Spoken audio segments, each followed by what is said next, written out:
Hello everyone, welcome to Prakshi classes. My name is Sakshi and today we are going to continue our topic on relief of tax under section 89. अभी तक हम जो topic relief of tax का concept समझ रहे हैं, इसमें हमने lesson number 1 and lesson number 2 की वीडियोस अपलोड कर चुके हैं। आज का जो हमारा लेसन नंबर होगा वो हमारा लेसन नंबर 3 होगा।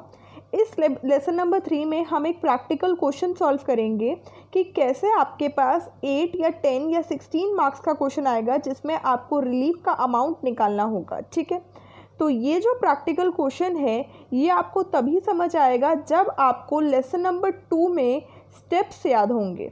लेसन नंबर 2 में मैंने आपको स्टेप्स दिखाए थे कि जब भी हमें रिलीफ का अमाउंट कैलकुलेट करना है कि हमें इस साल जब हम टैक्स लायबिलिटी जो पे करने जा रहे हैं उस टैक्स लायबिलिटी में से कितना हमें रिलीफ अवेलेबल हुआ है गवर्नमेंट के थ्रू, उस रिलीफ अमाउंट को निकालने के लिए मैंने आपको स्टेप्स याद कराए थे। वो जो स्टेप्स हैं वो लेसन नंबर 2 में ऑलरेडी हैं। सो प्लीज़ लेसन नंबर 3 को समझने के लिए आपको लेसन नंबर 2 देखना ही पड़ेगा, नहीं तो आपको नहीं समझ आएगा। So do first watch the lesson number 2 video on the relief concept and then you watch the lesson number 3 video. ठीक है, this course is beneficial for the BCom program, BCom honors students and the students who are preparing for the UGC NET exam in commerce.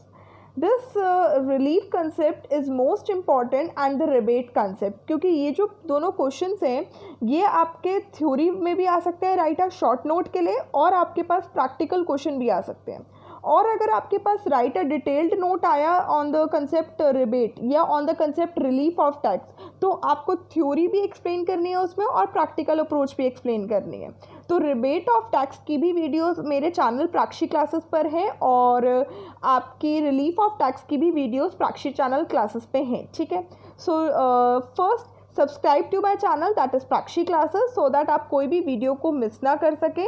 It's most important to subscribe the channel. ठीक है, सबसे पहले subscribe कर लीजिए और फिर video को देखें। ठीक है, तो चलिए हम स्टार्ट करते हैं अपने इस लेसन नंबर 3 की वीडियो को सबके साथ। देखो, पहली बात आपको याद रखना है फिलिंग फॉर्म 10E। अगर आप एक इंडिविजुअल हैं और आपको जो पिछले साल की इनकम मिलनी थी वो पिछले साल ही पर आपको मिली इस साल है, तो आपको रिलीफ को अवेल करना है अगर आपको, तो आपको सबसे पहले आपके इनकम टैक्स रिटर्न में आपको कौन सा फॉर्म फिलअप करना पड़ेगा बेटा? Form number 10E।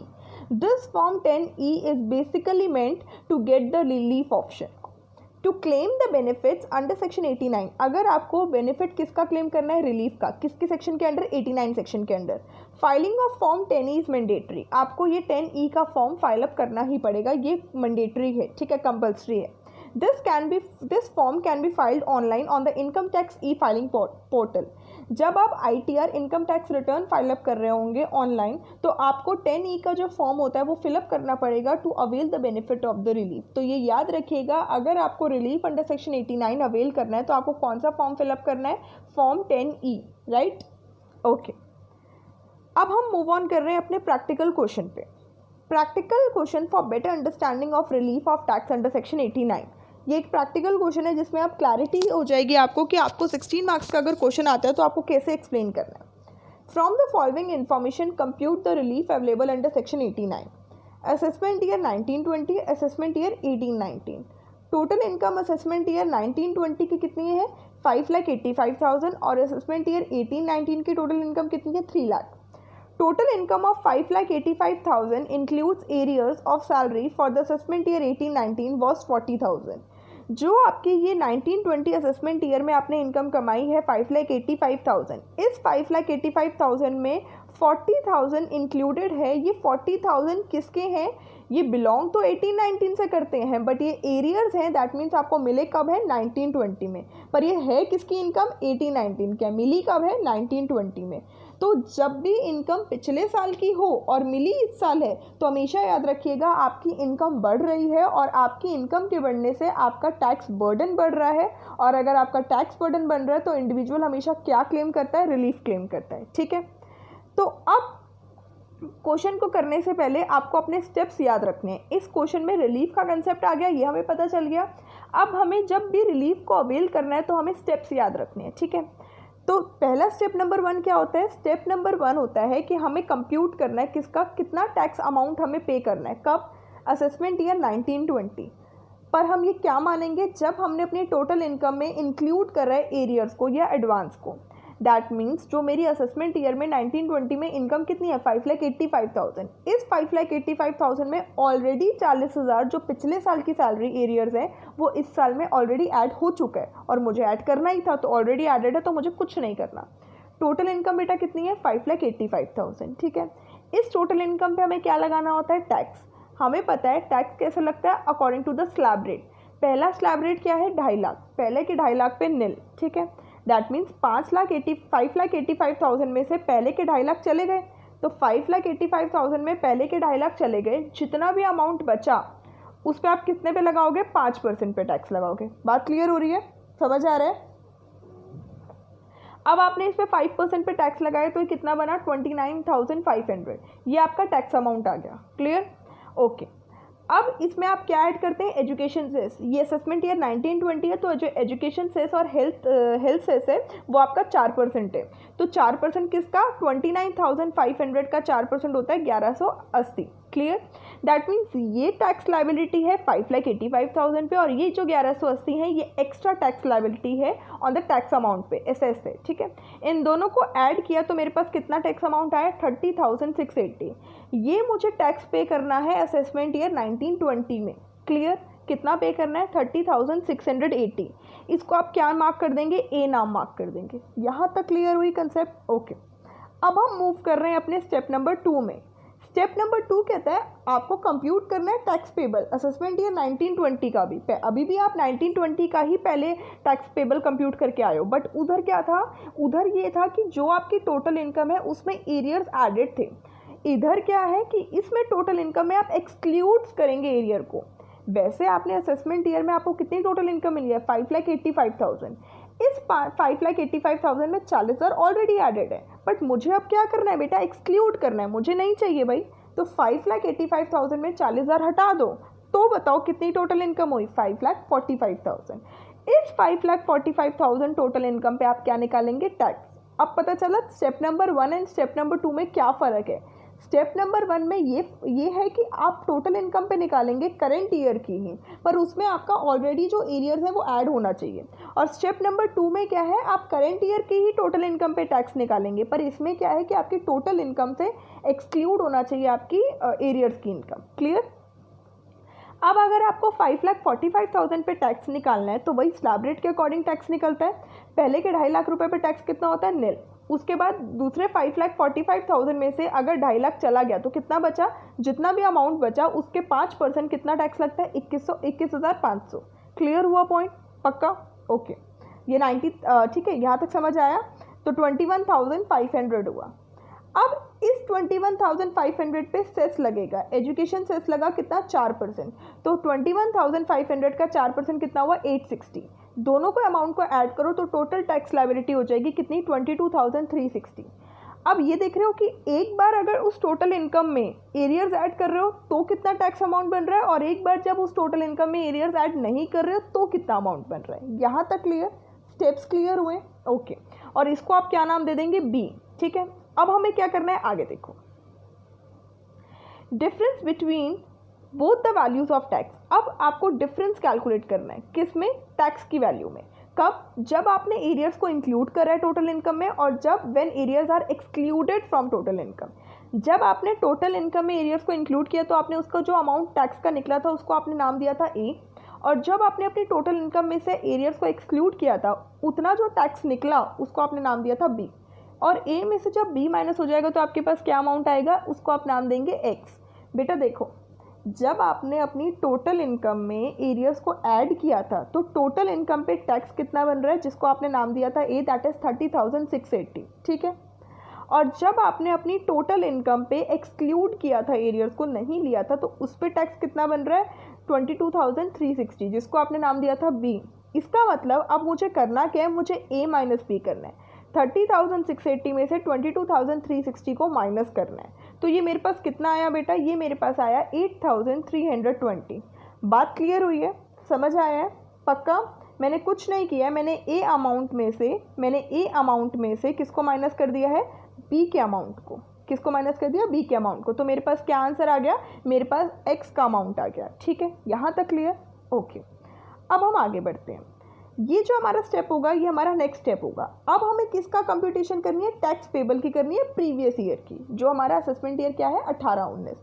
अब जब आपने पिछले साल की इनकम पे अब आप टैक्स निकाल रहे हैं, तो एक बार आप क्या लेंगे, जब आप अपनी टोटल इनकम में वो जो पैसा बनता है आपका पिछले साल का ही, जो एरियर्स मिला आपको अगले साल है, बट अगर वो आपको पिछले साल ही मिल जाता तो आपको टैक्स निकालना है। टोटल इनकम में आप इंक्लूड करेंगे दैट पेमेंट को, जो पेमेंट आपको इस साल मिली है। बेटा देखो, क्वेश्चन में आपके पास ऑलरेडी गिवन है कि असेसमेंट ईयर 18-19 में आपने कितना कमाया, 3 लाख। ठीक है, और ये जो एरियर्स की सैलरी है ये आपकी कितने की है, 2018-19 से ही बिलोंग करती है, 40,000। तो हम क्या कर रहे हैं, हम टोटल इनकम में इस पेमेंट को ऐड कर रहे हैं एक बार। ठीक है, दैट मीन्स अब जिस पे हमें टोटल इनकम पे टैक्स निकालना है वो 3 लाख तो उसकी इनकम थी प्लस उसको 40,000 भी इसी ईयर में मिलना था, पर मिला उसको वैसे 19-20 में। पर अगर ये उसको 18-19 में ही मिल जाता तो उसकी टोटल इनकम कितनी होती, 3,40,000। यहाँ तक क्लियर।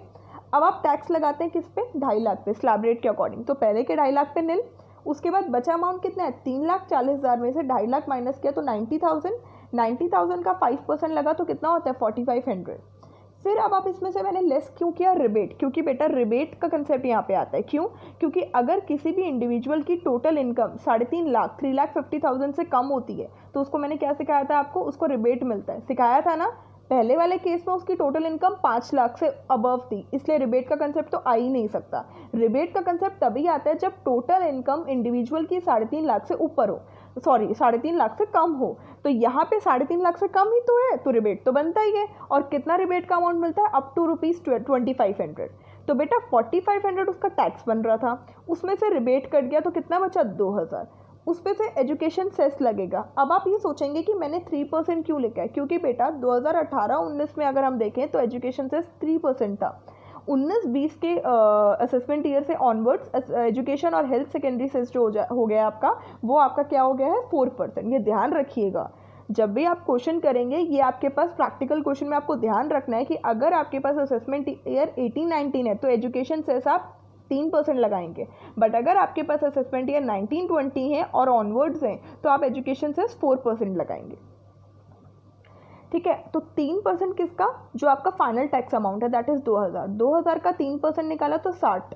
ठीक है, तो अब ये 2,000 प्लस 60 इन दोनों को ऐड किया तो ये टोटल टैक्स लायबिलिटी कितनी बन गई बेटा, टोटल टैक्स लायबिलिटी बन गई 2,060। और इसको आपने क्या नाम दे दिया, सी ऑप्शन। क्लियर, यहाँ तक डन, ओके। अब आप क्या करेंगे, नेक्स्ट स्टेप, अभी भी आपको कंप्यूट करना है टैक्स पेबल। यहाँ पे आप किसका टैक्स पेबल निकाल रहे हैं, अपने प्रीवियस ईयर का, दैट इज असेसमेंट ईयर 18-19 का। बट अब डिफरेंस क्या है, यहाँ पे टोटल इनकम में आप एक्सक्लूड कर रहे हैं उस पेमेंट को। पहले भी आपने 18-19 का ही निकाला, पर उसमें आपने टोटल इनकम में वो वाली पेमेंट को ऐड किया। अभी भी आप 18-19 का ही निकाल रहे हैं, पर अब आप इस टोटल इनकम में अपनी उस पेमेंट को एक्सक्लूड कर रहे हैं। आपने कमाया ही कितना है, 3 लाख, और जो 40,000 वाली पेमेंट है वो तो एरियर्स है जो आपको अगले साल मिली है। तो मिला एक्चुअली में आपको कितना है इस साल, 3 लाख ही मिला है, तो सिर्फ 3 लाख लिखा। पहले के 2.5 लाख पे स्लैब रेट के अकॉर्डिंग टैक्स कितना लगता है, निल। उसके बाद दूसरे 3 लाख से 3 लाख में से 2.5 लाख गया तो कितना बचा बेटा, 50,000। 50,000 का 5% कितना होता है, 2,500। यहाँ तक क्लियर। अब दोबारा देखिए, यहाँ पर भी रिबेट का कंसेप्ट आ गया।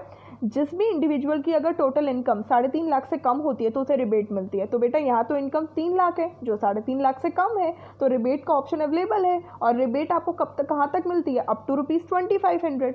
उसकी टैक्स बनी 2500 रही थी, उसमें से रिबेट 2500 की माइनस होगी तो टैक्स कितना बन गया, निल। इसमें से एजुकेशन सेस ऐड होता है, 3% जीरो का लगाया तो 0, तो टोटल टैक्स लायबिलिटी कितनी बनी, निल। और इसको आप क्या नाम दे देंगे, डी। इसका मतलब है अगर उस टोटल इनकम को एक्सक्लूड किया जाए तो टैक्स लायबिलिटी जो बनती है असेसमेंट ईयर 18-19 में वो कितनी बनती है, निल, 0। क्लियर। अब नेक्स्ट स्टेप में आपको क्या करना है, नेक्स्ट स्टेप में फिर से आपको डिफरेंस निकालना है between both the values of tax. That means जब एरियर्स इंक्लूड हो रहे हैं टोटल इनकम में और जब एरियर्स एक्सक्लूड हो रहे हैं टोटल इनकम में। अब यहाँ पे आप C माइनस डी करेंगे, क्योंकि यहाँ जो आप डिफरेंस निकाल रहे हैं वो असेसमेंट ईयर 18-19 का निकाल रहे हैं। बात क्लियर। दैट मीन्स जो आपने 18-19 में जो आपका टैक्स बनता है, टोटल टैक्स लायबिलिटी वो कितनी बन रही है, 2,060। जब आपने अपनी टोटल इनकम में उस पेमेंट को एरियर्स को ऐड किया है। तो इसको आपने ऑप्शन नाम दिया था सी, तो दैट इज़ 2060 चाहिए। और दूसरा, जब आप असेसमेंट ईयर 18-19 का ही है, जब आपने टोटल इनकम से एक्सक्लूड किया था अपनी उस पेमेंट को, तो आपकी टैक्स लायबिलिटी कितनी बन रही थी? 0। इसका मतलब है 2060 में से आप क्या माइनस करेंगे? 0। तो 2060 आंसर आया और अब इसको नाम क्या दे देंगे? y। यहाँ तक क्लियर आया? क्योंकि जब भी हम रिलीफ का अमाउंट को कैलकुलेट कर रहे हैं तो हमें एक x वैल्यू चाहिए और एक y वैल्यू चाहिए। ऑलरेडी मेरी x वैल्यू आ चुकी है और अब मेरी y वैल्यू भी आ गई है। क्लियर? ओके। अब हम मूव कर रहे हैं नेक्स्ट पार्ट पे। Relief amount is the amount calculated as x minus amount calculated as y। Relief क्या होता है? x minus y. जो आपने x अमाउंट कैलकुलेट किया दैट इज 8320 माइनस जो आपने y अमाउंट कैलकुलेट किया दैट इज 2060। मैं आपको दिखा भी देती हूँ। ये हमने x अमाउंट कैलकुलेट किया था 8320, राइट, और ये हमने y अमाउंट कैलकुलेट किया दैट इज 2060। और रिलीफ कैसे निकलता है? रिलीफ निकलता है x माइनस वाई। तो x क्या है? 8320 माइनस 2060 दैट इज 6260। तो जो रिलीफ अंडर सेक्शन 89 अवेलेबल है वो कितना अमाउंट अवेलेबल है? 6260। बात क्लियर? अब ये जो रिलीफ हमने निकाला, ये बेसिकली हमने निकाला क्यों? क्योंकि assessment year 1920 that is current year में उसको ज़्यादा पेमेंट मिल रही है। 5,85,000 तो वो उसने कमाया, उसमें ऑलरेडी एरियर्स भी एडेड है, तो उसको ज़्यादा टैक्स बर्डन पे करना पड़ रहा था। दैट मीन्स जो उसकी टोटल टैक्स लायबिलिटी थी असेसमेंट ईयर 1920 में, उसमें अगर मैं रिलीफ जो उसने अवेल किया उसको माइनस कर दूंगी तो जो टैक्स लायबिलिटी अब उसको पे करनी पड़ेगी वो कम होगी। दैट मीन्स उसका टैक्स बर्डन कम हो गया। तो अब देखो कैसे पता चलेगा कि उसको टैक्स कितना पे करना है। असेसमेंट ईयर 1920 की बात करें, जब आपकी टोटल इनकम है कितनी? टोटल इनकम आपकी 5,85,000 है, जिसमें आपका ऑलरेडी एरियर्स एडेड हो चुका है। तो अकॉर्डिंग टू दैट आपको टैक्स कितना पे करना चाहिए? 30,680 रुपये पे करना चाहिए था, राइट। बट रिलीफ की वजह से इस 30,680 में से अगर मैं इस रिलीफ का अमाउंट माइनस कर दूं तो मेरे पास जो टैक्स लायबिलिटी बच जाएगी वो कम बचेगी। देखो वैसे मुझे कितना पे करना चाहिए? 30,680, बट उसमें से अगर मैं रिलीफ को माइनस कर दूं दैट इज 6,260 रुपये माइनस कर दूं तो मेरे पास 24,420 रुपये बढ़ेंगे। इसका मतलब मुझे फाइनल टैक्स लायबिलिटी कितनी पे करनी है? 24,420। बात समझ आए कि कैसे रिलीफ का कंसेप्ट टैक्स के बर्डन को कम करता है। बात क्लियर? ओके। तो मेरे पॉइंट ऑफ व्यू से ये जो क्वेश्चन है वो कंप्लीट हो चुका है। आई होप कि आपको कंसेप्ट समझ आया हो। अगर आप लोग को स्टेप्स याद थे तो आप बहुत इजीली इस क्वेश्चन को कर सकते हो। अगर पेपर में राइट अ डिटेल नोट आता है तो पहले define the concept that is relief. Relief कौन से सेक्शन में अवेलेबल होता है? रिलीफ कब केसेस में अवेलेबल होता है? Filing of form 10E explain करो and then write any question जो भी आपको समझ आए कि एक ईयर ले लो, एक असेसमेंट ईयर ले लो, एक और असेसमेंट ईयर ले लो, उसमें कोई भी इनकम डाल दो, उसमें कोई भी इनकम डाल दो और कैलकुलेट कर लो रिलीफ का अमाउंट। ज़रूरी नहीं है हर क्वेश्चन को याद करके जाओ because it's not possible. Concept अगर समझ आ गया तो कुछ भी फिगर्स ले लेना और क्वेश्चन को एक्सप्लेन कर देना। बात क्लियर? समझ आया? Okay. So thank you so much for watching this video. I hope ये वीडियो आपको पसंद आई हो। पसंद आई होगी तो प्लीज़ लाइक ज़रूर करिएगा क्योंकि थम्स अप करने में कुछ नहीं जाता है। It's just feeling that you love my videos, you like my videos, so that you are giving me thanks to that videos. So please do that and subscribe to my YouTube channel Prakshi Classes. Whosoever has not done yet, please do it right now. Subscribe to it so that आप कोई भी वीडियो को miss ना करें, हर video आप तक पहुंच पाए और आप अपने कंसेप्ट्स को क्लियर कर पाएँ। क्योंकि इट्स मोस्ट इम्पॉर्टेंट कि जब तक आपका कंसेप्ट क्लियर नहीं होगा आप किसी भी टॉपिक को नहीं कर पाओगे। जब तक आप उस टॉपिक के डीपन में थॉट्स में नहीं जाते कि हाँ ये टॉपिक ऐसे होता है, अच्छा ये टॉपिक ऐसे भी किया जा सकता है, इसका एग्जांपल ये भी बन सकता है, जब तक आप ये सब नहीं सोचोगे तो आपका कंसेप्ट क्लियर नहीं होगा। So first of all clear your all concepts. कहीं पे भी डाउट होता है तो आप मुझे कमेंट सेक्शन में लिखिएगा, मैं आपके डाउट को क्लियर करूँगी। अगर फिर भी नहीं होता तो मैं एक वीडियो अपलोड कर दूँगी जिससे आपको और कंसेप्ट समझ आ जाए, ठीक है। So thank you so much once again for watching my video and liking these videos and please share my videos with your friends so that वो लोग भी देख सकें और ज़्यादा से ज़्यादा व्यूज़ आए वीडियोज़ पे। So thank you so much, bye bye, take care.